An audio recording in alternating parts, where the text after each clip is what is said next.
So your house has been on the market for 45 days. You've had showings, maybe a lot of them, but no offers. Or the offers that came in were so low they almost felt insulting. And you're starting to wonder if something's wrong with your house. Here's the truth, and it's going to be a relief and a little bit of a gut punch at the same time. It's almost never the house. It's one decision you made before it ever went live, and the good news is it's fixable. Today I'm breaking down why homes are sitting on the market in Austin in 2026, the single pricing mistake that is costing sellers the most money, and exactly what to do if your home is one of the ones just sitting there right now. I'm Jeff Joseph, a realtor with ERA Experts in the Austin area. I work with sellers all over Northwest Austin, Leander, Georgetown, Liberty Hill, and I want to be straight with you because I think that's more useful than a pep talk. This market has changed, and the sellers who understand how it changed are the ones who are still winning. So let's get into it. First, let's talk about the market you're actually selling into, because it's not the market from 2 or 3 years ago, and that's the root of almost all of the problem here that I see. Back in 2021, you could put almost anything on the market and have 10 offers by the weekend. Those days are gone. Right now, there are somewhere around 16,000 to 17,000 active homes for sale across the Austin area. That's one of the highest inventory counts this region has ever recorded. And here's the number that really tells the story. About half of those listings on the market right now have already cut their price at least once. If half of the homes out there are already having to drop their price, that tells you a huge number of sellers walked in with the same wrong assumption. They priced their home for the market they wish they were in, not the market that they were actually in. And the buyers who are looking at more choices than they've had in years simply pass them by. Now here's the part that surprises people. And this is the most important thing I'm going to tell you in this whole entire video. Even in this market, good homes still sell fast. A home that's priced correctly and shows well is still going under contract in a matter of weeks, if not months. For example, I just have one right now, listed accurately, in great condition, good neighborhood, sold in 3 days. So it's not an oddball, it's just how it works if the job is done correctly. The market didn't stop, it just got a lot less forgiving. So when a home sits, it's very rarely because the market is bad.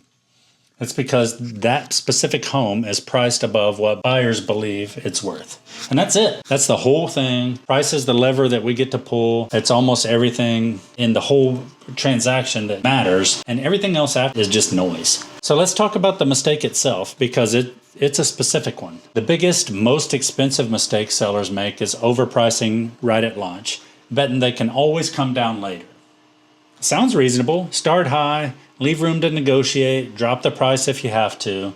But here's why that logic is quietly costing you thousands and thousands of dollars. Your listing is never more powerful than in the first 2 weeks it's on the market. That's when it's brand new, it hits every buyer's save search, it shows up as fresh inventory, and it gets the most eyeballs it's ever going to get.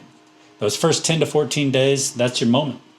And if your price is too high during that window, well, then you just wasted it. Buyers who are ready to move see the number, decide it's overpriced, and moved on to the next house. You don't get that first impression back. And this is the part that it's uncomfortable for somebody to tell you, and most people just don't want to.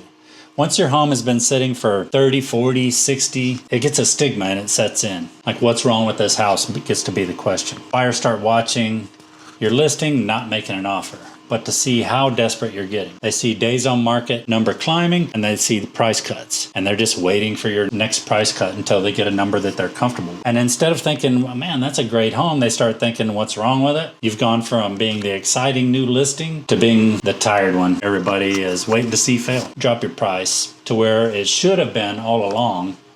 Now you're negotiating from a position of weakness, and buyers can smell it. The overpriced home doesn't sell slower. It often sells for less than it would have if it would have been priced right from day one. I've watched this happen more times than I can count. 2 nearly identical homes, same neighborhood, same floor plan even. One prices right at the market and is under contract in a couple of weeks, near its asking. The other one prices $10,000 over, sits for 2 months, cuts the price twice, and finally closes for less than the first house got. Same house, wildly different outcome, and the only variable was the launch price. So let's talk about what you actually do and whether you're about to list your home or if you've already been sitting. If you haven't listed yet, The answer is simple, but it takes discipline. Price it right the first time. And right doesn't mean what you paid. It doesn't mean what your neighbor got in 2022. And it doesn't mean what a home valuation website guessed at your value. It means what comparable homes are actually closing for right now, this month, in your specific neighborhood.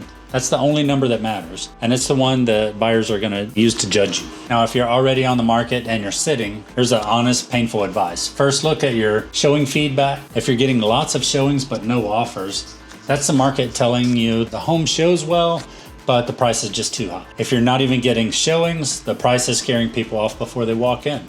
Either way, the signal is pointing at price. And the hard truth is that a meaningful, decisive price adjustment, one that actually repositions you in front of a new set of buyers, almost always beats a series of small, timid little cuts that just make you look like you're chasing the market down. Buyers can tell the difference between a seller who's repriced to sell and one who's slowly, reluctantly giving ground. So what I like to tell people when we're in that situation, and I have been with sellers a few times, we have a conversation about where their line in the sand is, if you will, that I don't want to go below this number. And then when we have been priced too high and we're starting to get to have the conversation if we need a price cut, well, then my advice is always go to that number that's your line in the sand. And then that's it, because that's the only thing that's going to draw the attention of buyers and stop waiting for you to slowly bleed to death on the market. So let's bring it all together. If your home isn't selling in 2026, it's almost never the condition of the house. It's the price relative to the market with more competition than we've seen in years. Half of all sellers are already cutting price. Your listing is the strongest in its first 2 weeks. I would say maybe even the first 7 days. So overpricing at launch wastes your best shot and often leads to selling for less, not more. And whether you're about to list, already sitting, the move is the same. Get to the right price based on what's actually closed right now and get there decisive. None of this is about panic. It's not about giving your home away.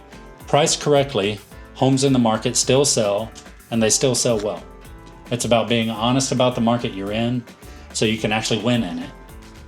So if your home is sitting right now, or if you're getting ready to list and you want to make sure you don't make the mistake, reach out. Pull the real current numbers for your exact neighborhood, give you an honest read on where your home should actually sell, not just list. So no pressure, no sugarcoating, just a straight answer. I'm Jeff Joseph in the Austin area. I'll see you on the next one.